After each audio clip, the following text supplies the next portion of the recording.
Welcome to Gleaning and Gathering. I'm your host, Eric Heimlich, and I'm here today with Dr. Stephen Gibson. He's the president of Evangelistic Faith Missions, and he's also the head of Holiness Pilgrim Mission, and works together with Shepherd's Global Classroom and who knows what else. He wears lots of hats, but get to catch up with him here today. And so welcome to the studio, Dr. Gibson. Thank you. Good to be with you. So you've been working in missions for lots of years. In fact, you were the very first professor that I had at Union Bible College in Westfield, Indiana. I had Corinthians with you at 7 o'clock in the morning my freshman year, and so you were my introduction to Union Bible College. So we go back a long way. But tell us about how you got involved in missions to begin with. You were a professor at a Bible college and kind of on that track, and then all of a sudden God took you in a new direction. How did that happen? Well, I was teaching at UBC, and I really thought I'd probably stay there all my life. We were happy there and liked the area. And I was invited to go teach a class in Ukraine, a 2-week trip, and almost didn't go. I was very busy teaching a lot of classes, working part-time, but I prayed about it, felt like I should. There's a long story in that in itself. But yeah. I went, and within just a couple of days began to feel like God was calling us to go there.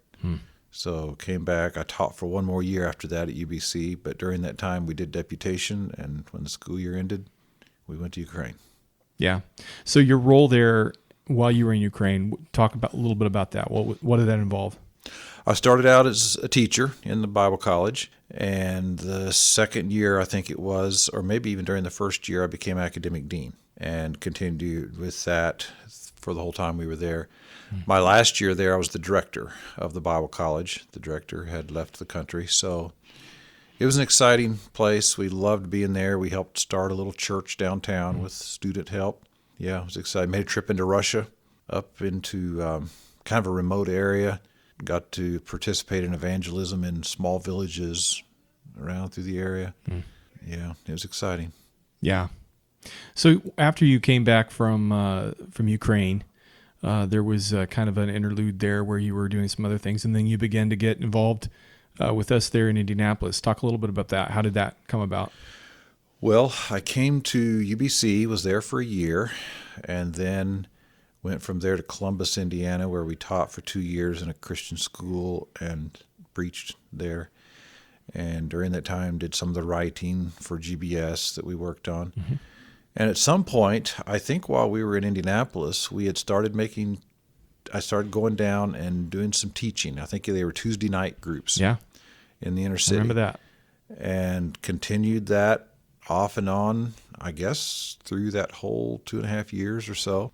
And at the end of the time there in Columbus, as we were praying about what God wanted us to do, we just really were drawn to become a part of the work going on in Indianapolis. Yeah. So how many years were you there total? I'm trying to remember now. In Indianapolis? Yeah. Oh, So you came in 2007? I think it was almost 10 years altogether that we lived there. And then when I first came, my role was somewhat undefined. Then I became pastor, I don't remember, a year or two in. Yeah. Pastored for 5 years, I believe. Yeah. And then we still lived in Indianapolis 2 or 3 years after that before we moved down to Bedford. Yeah. So you got involved with Holiness Pilgrim Mission and were the director there first. Talk a little bit about that. What does that role kind of include? I was on the board for a year or two, and then the director, Winfield Poe, was wanting to retire. And so they asked me to consider it. I prayed about it and at first told them that I was not feeling any direction, but they wanted me to keep praying about it. So I did, and finally accepted that role and continued to pastor for a little while, and then went full-time with HPM. And that was in 2011 that I began for them. Okay. And then you started working with Evangelistic Faith Mission in 2016, is that right? I think that's right. They approached me, wanted me to come on, and they agreed to let me continue with HPM, and HPM agreed to let me start with EFM. And so it's been a full life since then. Yes, it has.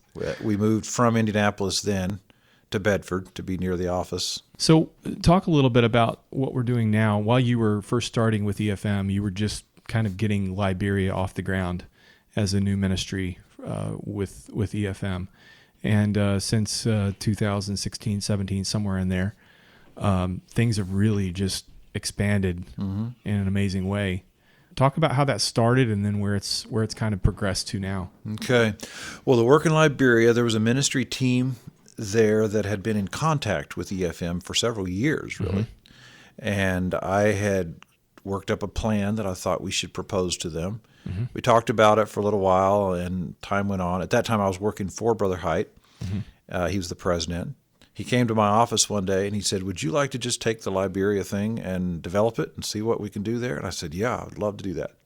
So I ended up going by myself to Liberia, and we launched a Shepherd Institute of Liberia in that trip. And so they started a central institute, and that it's always had from 40 to 60 students at the Central Institute. But our goal is to make ministry training local everywhere. So I introduced the idea of a franchise, and they weren't really familiar with that idea, but like McDonald's or other chains of things, I said we should have Shepherd Institute everywhere and make ministry training local. So we were really pioneering kind of a new model. I don't know of anything quite like this that had been done using the material from Shepherd's Global Classroom. And so we would offer this to a church, a strong church in an area that wanted to be the host of an institute. And so we would put up a sign in front of the building that would say Shepherd Institute of Liberia, and also have their church name on it and whatever information they wanted to put. And then we would train the teachers, and those sites were completely self-supporting. We didn't pay the teachers. We didn't pay for the building. It was their ministry. We would provide the courses, and they would help cover the cost. They don't cover it completely, but they help. And so we now have 24 of those sites with a total of 450 students. Wow, that's amazing. Yeah. Yep. And now it's grown beyond just in Liberia as well, hasn't it? Some of the people that have found out about this are coming from other places and wanting it in other countries that are nearby. We were contacted by Jean-Paul Cassi, who was a pastor in Ivory Coast, or Côte d'Ivoire, the official name. And he had run across the courses somehow, contacted us, wanted to know if we had any more in French. And I was going to be in Liberia, which borders Ivory Coast. And I asked him if he'd come there and meet me. And so he came, well over 500 miles over some of the worst roads in the world. He was so excited about the courses. He said he was working with an organization that had been trying to plant churches, had given him the job of planting churches. And he recruits prospective pastors and places them in villages. And many times these are guys who have had almost no training, may not even have been Christians very long. And he puts them in a place to pastor and then follows up with them and tries to keep them going, tries to train them. In a period of 10 years, he had planted 40 churches like that. Wow. But he was really struggling. He was discouraged because they didn't have much depth. They didn't have much to preach. They couldn't answer questions. They just really needed a lot more stability, and he didn't have anything to use. So he was excited about the courses. He got to get familiar with what we were doing. He got to see one of the graduations, and he went back and started Shepherd Institute of Ivory Coast. And so we partnered with him, helped him set up. And turned out to be a very committed, dedicated man, very devoted to ministry. I got to visit there a year or two later. He started before I visited. Got to visit there, and that's where I got COVID. Yeah. Went with it to Liberia. The infamous COVID trip. He got it at the same time, actually, and had suffered just about the same as I did. But we now have 14 sites in Ivory Coast with a total of 305 students. And some have graduated already and are working on a plan to start churches. So we're excited about what's happening there. They're using the French edition. Wow. So really, a lot of people, when they think about education, they immediately go to monetization. How can we make money off of this? But the Shepherd's Global Classroom idea is really making theological education available to the very poor. People that could not afford a theological education really any other way. Yeah. But then helping them to be able to have the tools that they need to, at a very basic level, to be able to train pastors, to train leaders, and then to spread this to others who can do the same thing. What I know we had conversations back when you were in Indianapolis still about this whole idea of a shepherd's global classroom. But talk about the genesis of that, because I know you were instrumental in really helping get that started at first, and it's really grown into something amazing. Yeah. And I know it's a different hat. It's one of the many hats you wear. But talk about the genesis of that. How did that come about? Well, I've worked in Bible colleges for a long time. UBC, taught a little bit at some of the others. We worked in a Bible college in Kiev. And so I love that environment and what can happen there, the cultivation, besides the training, the cultivation of spirituality that happens in those places. The only problem is most people in ministry around the world will never have the chance to attend a Bible college. Exactly. Even in their own country, they will not have the chance. And we're meeting people, even denominations that have Bible colleges, but most of their pastors never get the chance to go. Sometimes when a person enters ministry, he already has a family. The cost of maintaining a Bible college is enormous. I visited one in the country of Belarus. They had this huge, magnificent building that I don't know who invested and made that all happen, but somebody had a vision of starting a great training center. But by the time I visited, they had been existing for several years. They had 12 students. Wow. In a building that could have housed 1,000, they had 12 students because they had they were not able to sustain the burden, and everybody else studied by extension. And so many of these places, the cost of it is just prohibitive, besides the distance. You have one central location, just like we found in Liberia. People can't travel for hours, several hours to come cross country to attend class. And so it needs to be local, it needs to be where they are. So some of us had been talking about it for a while. It was Tim Keep with Bible Methodists that really put together a plan to get it going. And so I think probably the first serious meeting was with him and me and Randall McElwain. And we sat down together and talked about this. He got the Bible Methodist Missions to commit to hiring Randall and I to start writing. And so for at least 2 years or so, that's all we were doing. That was the beginning, was to produce some courses, because we thought it's a dream right now. We don't have anything to show right now except the dream, and so we really need some courses to lay on the table. I remember then a meeting we had at IHC a year or two in, when we sat down with some mission leaders and had some courses to spread on the table. And it was just interesting to see their faces like, wow, this is becoming real. This exists.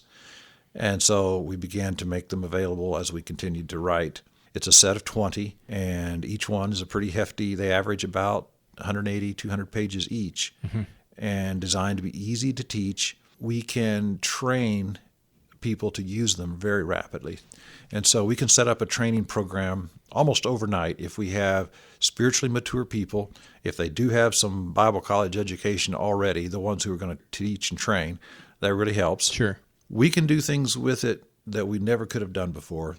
And we have created ministries for some people, ministries that did not exist before. There are people that it's their ministry now to travel around to places and teach groups. And they're equipped with this, and they have a very fulfilling and exciting life doing this, something that would not have been possible before. Yeah. And translated into how many languages now?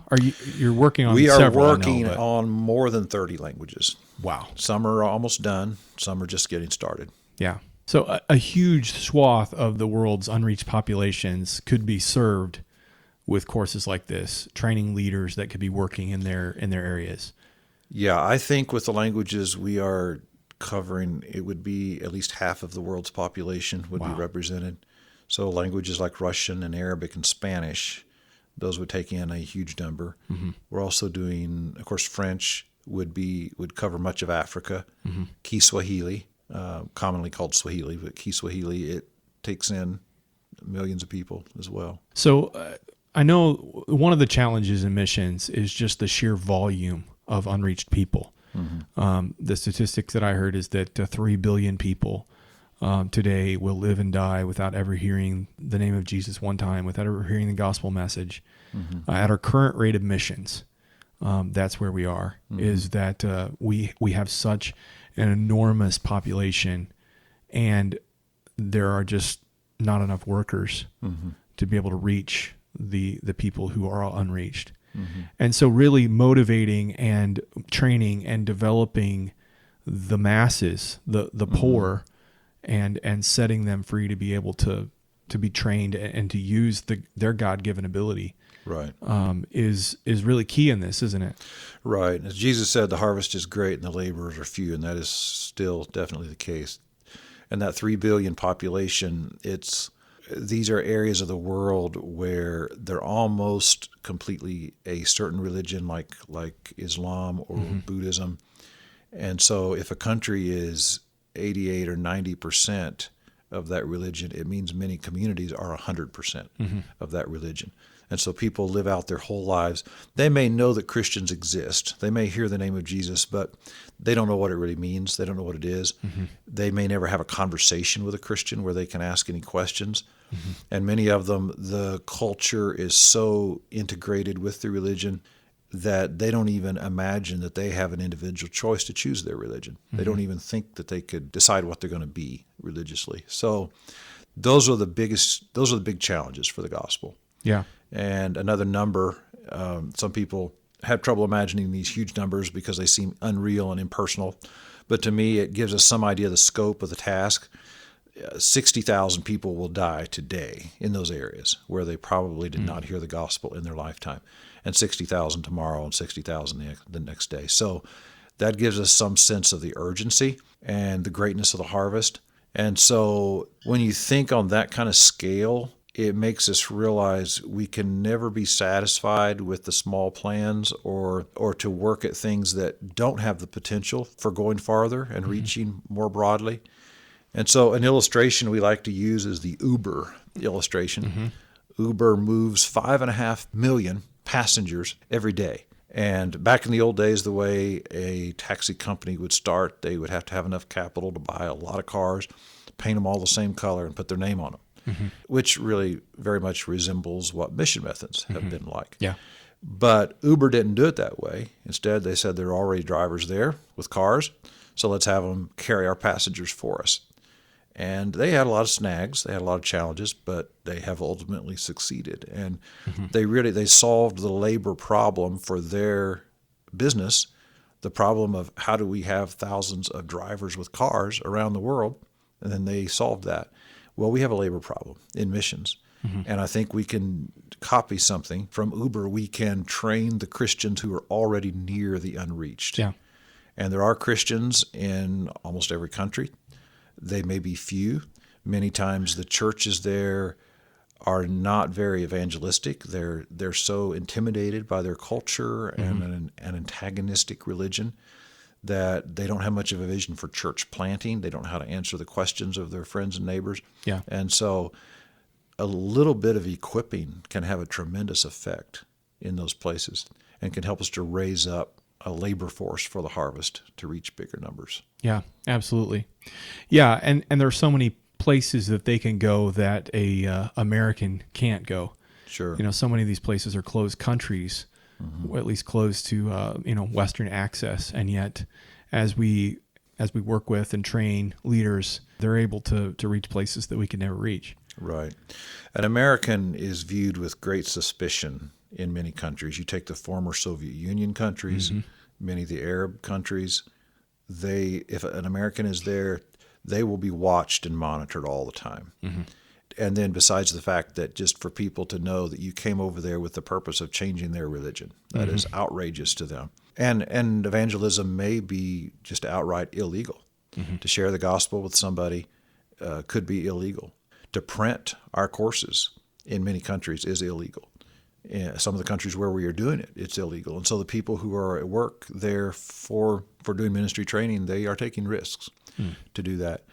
But they have a lot higher chance of getting by with it than an American would. Sure. So what do you see as being kind of the next steps for Shepherds Global and this kind of satellite idea and reaching out to new places? Talk about that. What comes next? Well, we are deluged with requests and opportunities.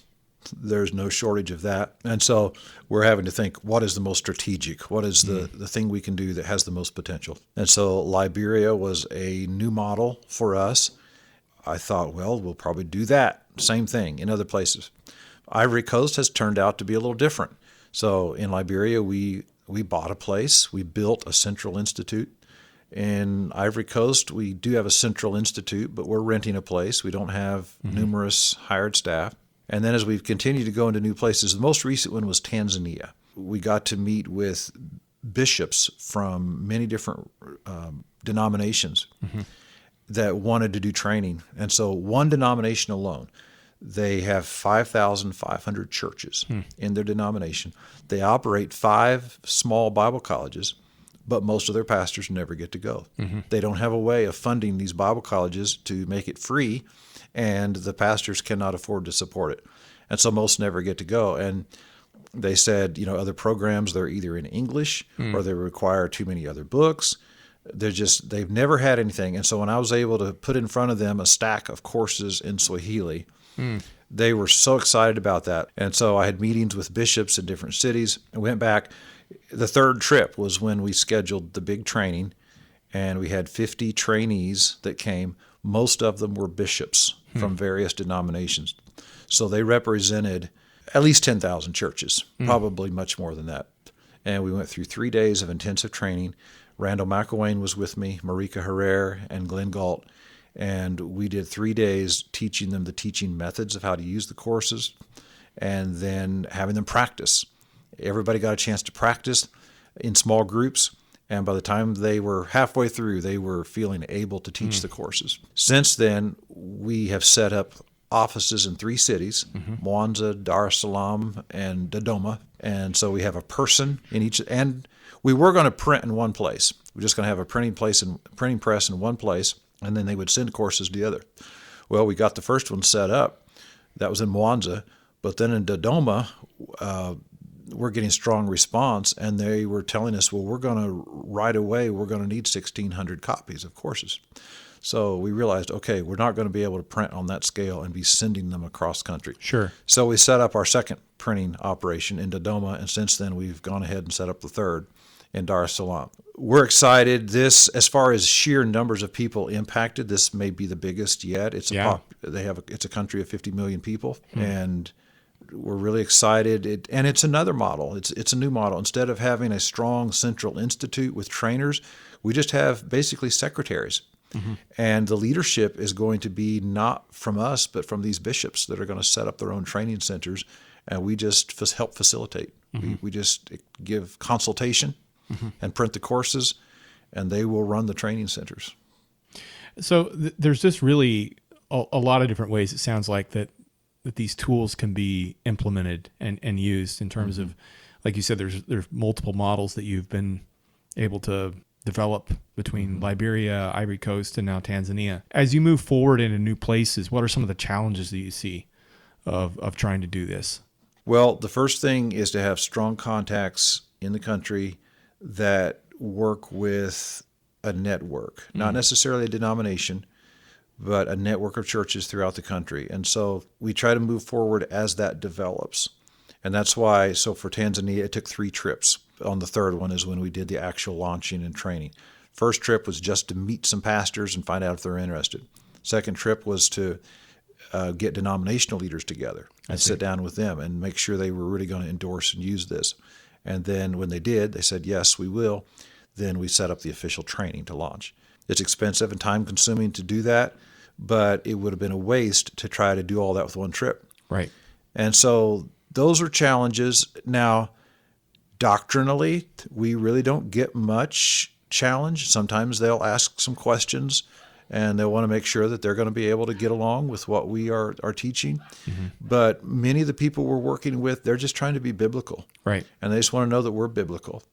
And so that's not a challenge. And of course, making it locally sustainable is a big thing. When we first, even in the training in Tanzania, they're asking us, so where are you going to operate your school? And how are you going to pay for this and that? And I said, no, wait a minute. We're not going to operate schools. You're going to have schools. You'll have your own teachers, and you decide how you're going to pay them. And you use your own buildings that you already have. So there's no rent. But we're here to equip you. But it's your ministry. We're here to equip you. You don't work for me. I work for you. But you don't have to pay me. And so that's a mindset. And there would be some places where they would just dismiss it. Okay, well, we're not interested in that. We're interested in starting something that Americans will come and pay for. But those people we can't go very far with. Right. We're looking for people that are passionate about evangelism, passionate about building their local ministry. And if they have that, we can work with them. So are there any things that people could do to get involved with this and be a part of what you're trying to do on all these different fronts? Well, I would encourage somebody first to get acquainted with the courses. Yeah. Where do they go to get that? Well, there's a website, shepherdsglobal.org, and they're all available for download there. There's also an app. And so if you just look up Shepherds Global Classroom in either the Apple Store or Android, it's in both places. And you can download the app, and it's free, so great price. And you can have all the courses right there.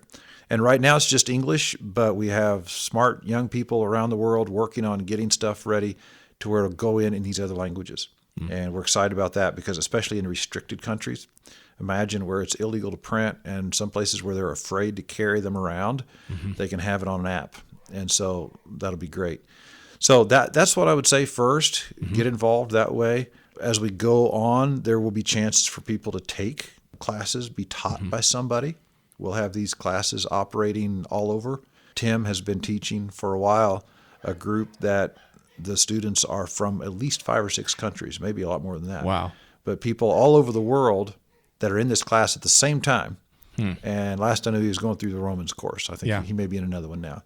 That's just a pilot program. We could set up 1,000 teachers around the world teaching in all different languages, and people could sign up and attend them live or listen to them recorded later. There's just all kinds of potential. We're still bursting with ideas. It takes time to implement it, get the technology all functioning, but it's exciting. Well, it is exciting, and I really appreciate you breaking this ground and being willing to push ahead with this. You know, there's been a lot of challenges, I'm sure, along the way, and as there is with anything that's worth doing, it doesn't come easy. And yet, the opportunity really to be able to empower ministry leaders among the poor, to be able to do what God is calling them to do, I think is one of the most exciting things today, because it really does, at least for me, give hope that we can make a difference. Yes. In this amazing and incredible need of 3 billion people currently that at our current rate of missions will not be reached. Right. That's just an amazing and overwhelming number. And as you mentioned, 60,000 people every day that are passing away in these places.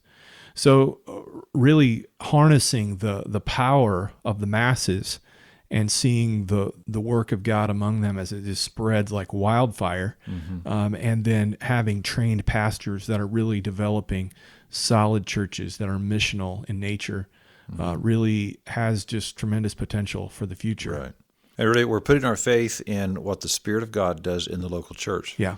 So we believe that God gives gifts to the local church, and that they don't really need much from us as far as to be there and to guide them and control them.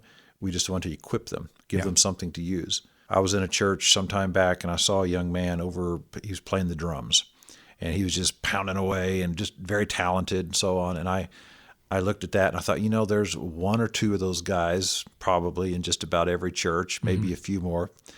I couldn't do that.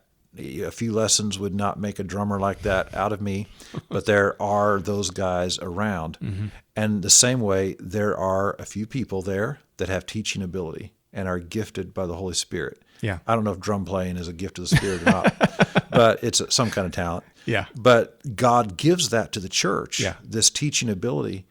And so we don't travel around looking for students. We travel around looking for teachers. We look for people that we can equip to do the work that God has given them. Yeah. Well, thanks so much for taking time. I appreciate it. And as always, if you've got any questions, feel free to reach out to us here. You can email me if you've got questions about anything we've talked about here on the podcast. A couple other websites that you can go to, efmmissions.org. And as he mentioned, shepherdsglobal.org as well. And it's a great work, and I'm glad to be a little tiny part of it. So thanks for taking time, Steve. You're welcome.